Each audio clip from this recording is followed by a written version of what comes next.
मुझे एक बात याद आती है, मैंने पढ़ा था ट्रेन में एक आदमी सफर कर रहा है और उसके साथ 3 बच्चे हैं। बड़े बेटे की उम्र 7 साल की, दूसरे बेटे की उम्र 5 साल की, तीसरे की 3 साल की, छोटे बच्चे।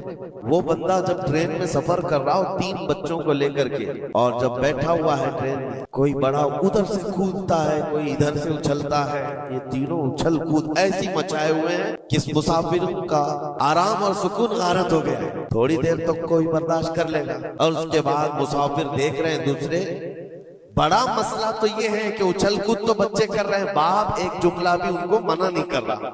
ना बड़े से कहता है कि बैठ जा, ना छोटे को संभालता है। उछल कूद कर रहे हैं और ये खामोशी से बैठा हुआ है कोने। सामने के पैसेंजर देखते रहे और कहा कि कितना बेगैरत आदमी है, बच्चों को ऐसे खुलेआम छोड़ा हुआ है, बैलों की तरह नाच रहे हैं। अब कानाफूसी भी शुरू हो गई। थोड़ी देर के बाद जब ये ज्यादा हो गया तो लावा फट ही जाता है लोगों का। कोई किसी की गोद में कूद पड़ रहा है, कोई उछल कूद करते हुए बच्चा किसी के यहाँ लटक जा रहा है। 1 घंटा तमाशा हुआ तो उसके बाद लोगों के सब्र का दामन छूट गया, बोलना शुरू कर दिया और सबने मिलकर के जब उसको कोसना शुरू किया, भाई साहब आपके बच्चे हैं? उसने कहा मेरे बच्चे हैं। कहा कुछ तो तमीज सिखाओ, सफर के आदाब तो बताओ। कोई वहां से कूद रहा है, कोई यहाँ से कूद रहा है, सारे लोगों का आराम गारत करके रखा है इन बच्चों ने।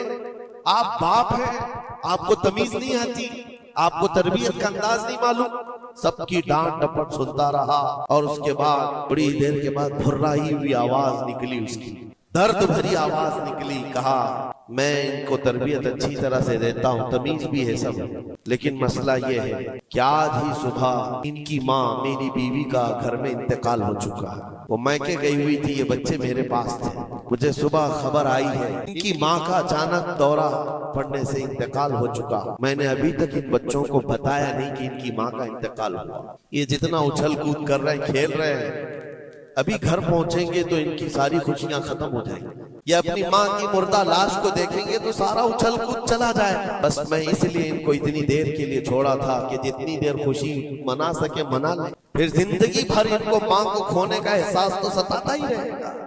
बस इतना जुमला उसका निकला तो हिचकियां बंध गई। जो बगल में मौजूद मुसाफिर थे सबकी आंखों में आंसू आ गए। अब कोई बच्चे को उठाता चूमता था, कोई उसको गोद में उठा रहा है। बच्चों को खबर नहीं है कि इनकी माँ का इंतकाल हुआ है और ये बंदा उनको सफर पर ले जा रहा है। लेकिन थोड़ी ही देर के लिए दूसरे मुसाफिरों ने क्या क्या बदगुमानियां कर ली। मेरे अजीजों, किसकी जिंदगी में क्या चल रहा है आपको खबर नहीं है। कई लोगों की जिंदगियों में समंदर मौजें मार रहा है और आप उसे देख करके न जाने बेगैरत समझ लेते हैं, कभी उसको बदतमीज समझ लेते हैं। ये बदगुमानियां हैं जो बंदे को यहाँ तक ले आती है। और बदगुमानी करने का एक तरीका ये भी है, हज़रत इमाम राजी फरमाते बंदा बसा औकात काफिर भी हो जाता है, कुफ्र तक चला जाता है बंदा, क्योंकि गुमान पर अगर यकीन करने लग जाए। इसलिए बचो इन चीजों से। और मोमिनों की इज्जत को पामाल करना ये आसान नहीं है। सिर्फ और सिर्फ मैंने कई मर्तबा देखा है, उड़ती उड़ती खबरें आती हैं तो हम उस पर यकीन करने के करीब हो जाते हैं। अल्लाह हमें भी इसकी हिदायत